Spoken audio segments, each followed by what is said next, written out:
Welcome to Lecture 14, in which our sole objective is to discuss exercise 420. And in fact, all we really want to do is to understand the solution to part A of exercise 420, because the other parts are trivial.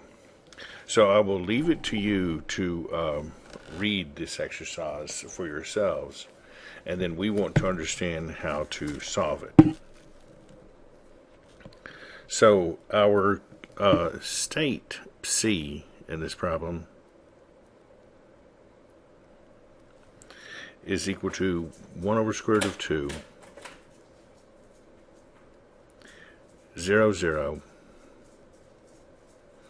plus 1, 1.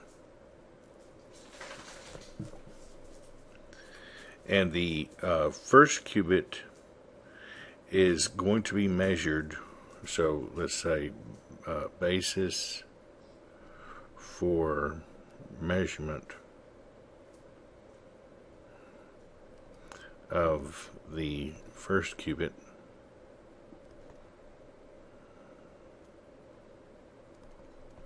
and then basis for measurement of the second qubit.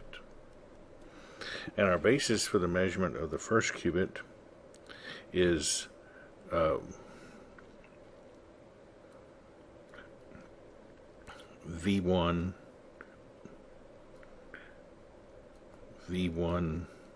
orthogonal, and our basis for the measurement of the second qubit is V2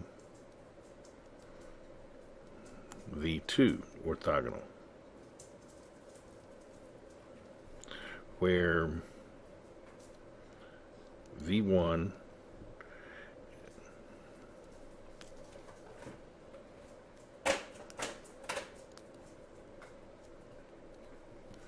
is equal to cosine theta 1,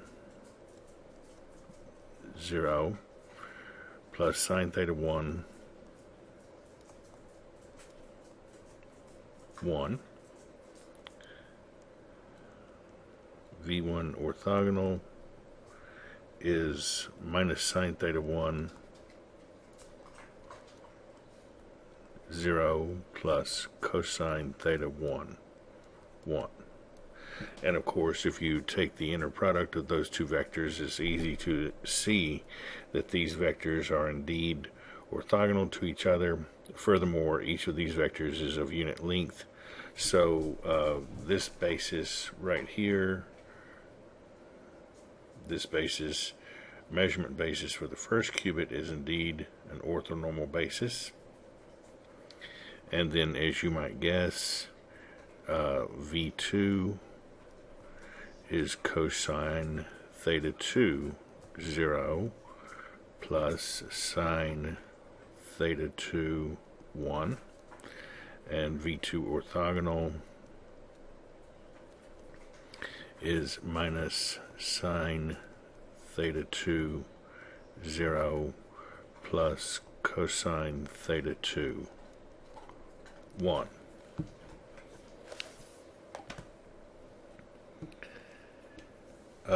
So now what we want to do is to express C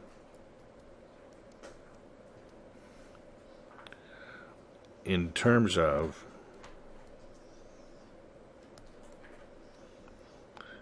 these kets.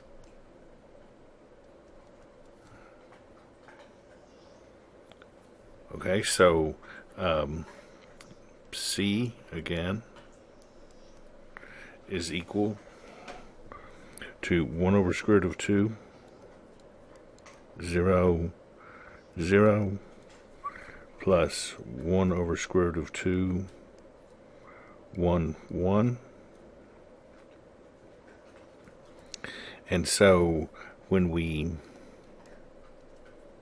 let's maybe write this in the following way. This is 0 using a notation that we used in one of our problems earlier. This is 0 for the first qubit and 0 for the second qubit, and this one is 1 for the first qubit and 1 for the second qubit.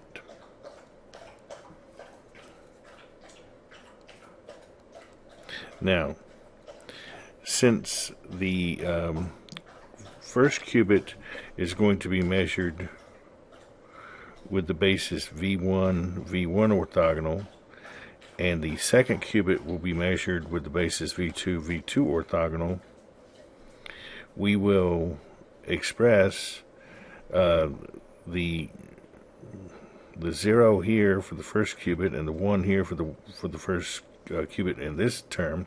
We will express those in terms of V1 and V1 orthogonal, and this 0 sub 2 and 1 sub 2 will be expressed in terms of V2 and V2 orthogonal. Now, how is this done?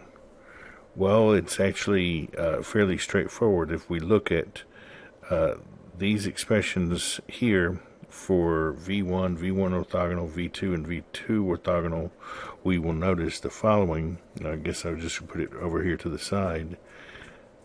0, if we look at V1 and V1 orthogonal, 0 we can see is equal to cosine theta 1 V1 minus sine theta 1 V1 orthogonal. You can clearly see this because if we multiply V1 times cosine theta 1 and V1 orthogonal by minus sine theta 1, and then add these two, and then add them together, we'll get cosine squared theta 1, 0, plus sine squared theta 1, 0, so we'll get 0, and then for the terms multiplying the 1 cat, we'll get cosine theta 1, sine theta 1, minus sine theta 1, cosine theta 1, so that will drop out. Similarly, if we want to write the 1 cat in terms of V1 and V1 orthogonal, we see that we should do here sine theta 1. Now, actually, this won't be needed, because notice that down here for the excuse me, it will be needed right here. So go ahead and I'm going to put a 1 here just to stress that we're talking about the first qubit. Okay, so the 1 in the first qubit can be written as sine theta 1 V1 plus cosine theta 1 V1 orthogonal.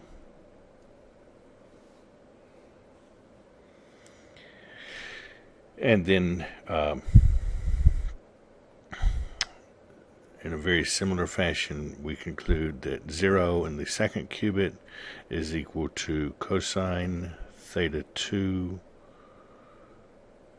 V2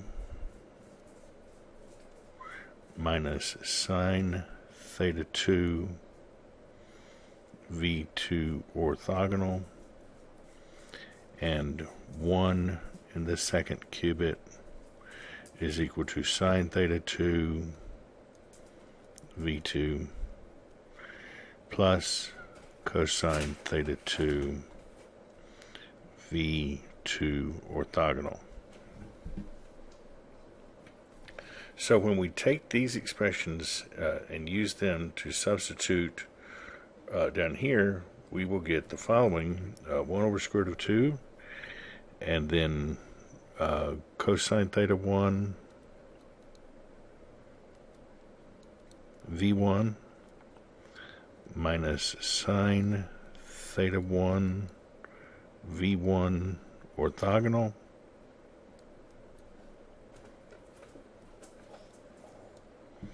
and for 0, 2 we will have cosine theta 2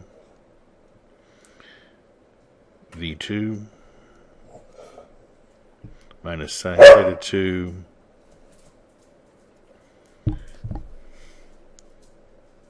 V2 orthogonal. And now we have to include the second term, 1 over square root of 2. Now we're doing this term. And so we have sine theta 1 V1 plus cosine theta 1 V1 orthogonal sine theta 2 V2 plus cosine theta 2 V2 orthogonal.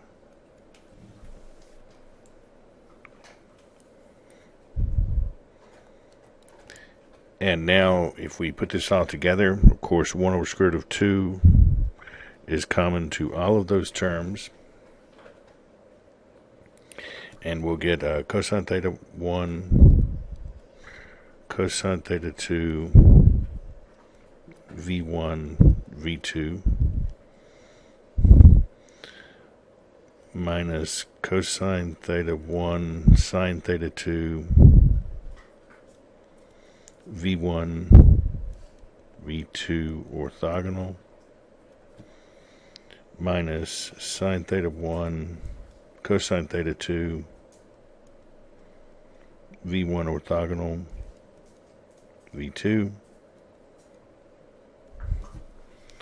plus sine theta 1 sine theta 2 V1 orthogonal V2 orthogonal.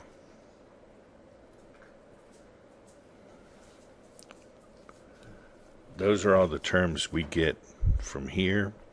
And now continuing with these terms, we will get plus sine theta 1 sine theta 2 V1 V2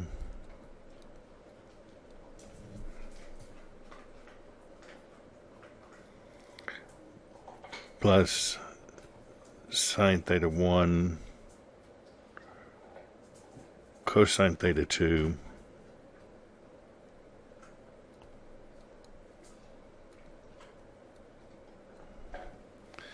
V1 V2 orthogonal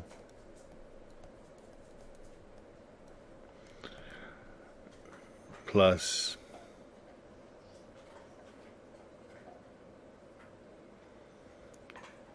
cosine theta 1 sine theta 2 V1 orthogonal V2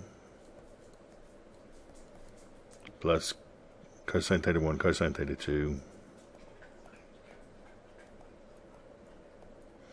V1 orthogonal V2 orthogonal.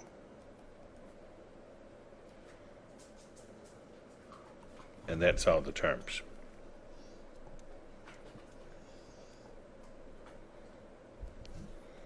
And fortunately, this will simplify a good bit. The two terms with V1, V2, we have cosine theta 1, cosine theta 2 plus sine theta 1, sine theta 2. So that's the same thing as cosine of theta 1 minus theta 2, V1, V2. And then for the next term, we have sine theta 1 cosine theta 2 minus sine theta 2 cosine theta 1. So that's the sine of theta 1 minus theta 2, V1 V2 orthogonal. And now for the next term, we have sine theta 2 cosine theta 1 minus sine theta 1 cosine theta 2. So that's the sine of theta 2 minus theta 1, or minus the sine of theta 1 minus theta 2 times V1 orthogonal V2. And then finally, cosine plus sine again gives us cosine of theta 1 minus theta 2, V1 orthogonal, V2 orthogonal.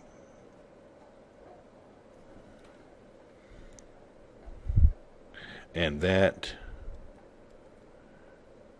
is the result now of putting C, expressing it entirely in terms of V1 orthogonal, V2, and V2 orthogonal. And so what we see here is that the probability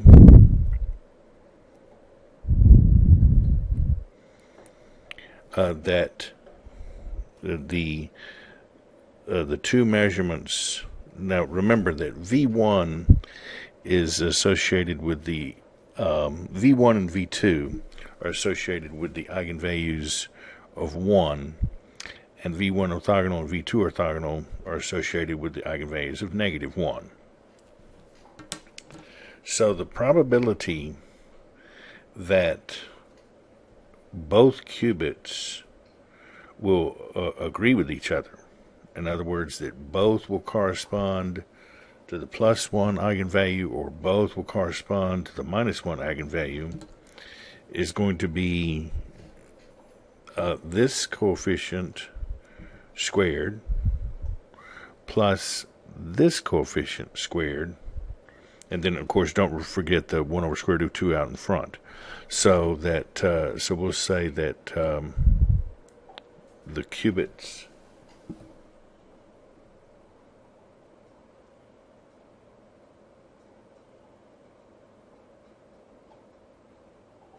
we'll just say that the we'll put it in terms that the book has. We'll say that the measurements agree. But again, what that means is that by measurements agree, that means that either both measurements yield the eigenvector associated with the +1 eigenvalue, or that both yield eigenvector associated with the -1 eigenvalue. And the probability of that will be cosine squared of theta 1 minus theta 2 over 2. That's this first, taking into account, of course, the 1 over square root of 2 out front. That's the first coefficient squared. And then when we square the second coefficient, of course, we get the same thing, cosine squared of theta 1 minus theta 2 over 2, which, of course, just comes out to be cosine squared of theta 1 minus theta 2. And on the other hand, the probability that the measurements don't agree is equal to sine squared of theta 1 minus theta 2 over 2 plus sine squared theta 1 minus theta 2 over 2. And you see that's simply the other terms. We have V1, V2 orthogonal, so we have one associated with the +1 eigenvalue and one associated with the -1 eigenvalue, and here we have one with a -1 eigenvalue, one with a +1 eigenvalue. So in this case, the measurements are not agreeing, and so the probability that that happens is this over the square root of 2 squared plus this. And of course, when we square the negative sign, that goes away. So we have this, which of course is sine squared of theta 1 minus theta 2. And as expected, we see that these two probabilities add to 1. And now that we have this information, this can be used. This result actually is used in the explanation of the of Bell's inequality and the EPR paradox. So I believe that now you're prepared, or at least better prepared, to read that material right at the end of Chapter 4 and understand what's going on there. So now I will do some problems, and these are more along the lines of review than being explicitly about the EPR paradox or Bell's theorem. So let's break for just a moment, and then we'll take a look at these problems. So now for the problems for this lecture. We're supposing that we measure the general 2-qubit state C, which is equal to A times 0, 0 plus B times 0, 1 plus C times 1, 0 plus D times 1, 1, where A, B, C, and D are in general complex. We, for the first three questions, 14.1, 14.2, and 14.3, we assume that Alice measures the first qubit with the standard basis and Bob measures the second qubit with the standard basis. So the first question, 14.1, is what is the probability that Alice measures 0? And this is regardless of what Bob is doing. We just want to know the total probability that Alice measures 0. 14.2, what is the probability that Bob measures 1? And again, this is regardless of what Alice does. What is the total probability that Bob measures 1? Now in 14.3, we have a little bit different kind of question. If it is known that Alice has measured 0, what is the probability that Bob measures 1? Now, this is what some people would refer to as a conditional probability. What is the probability that Bob measures a 1 given that we already know that Alice has measured 0? And then finally, in 14.4, if both qubits of C, and here instead of Alice measuring the first qubit and Bob measuring the second qubit, now we're assuming that both qubits are measured simultaneously using the basis 0, 0, 0, 1, 1, 0, and 1, 1. What is the probability of the outcome 0, 1? And here are your choices. So those are the problems for this lecture, and good luck.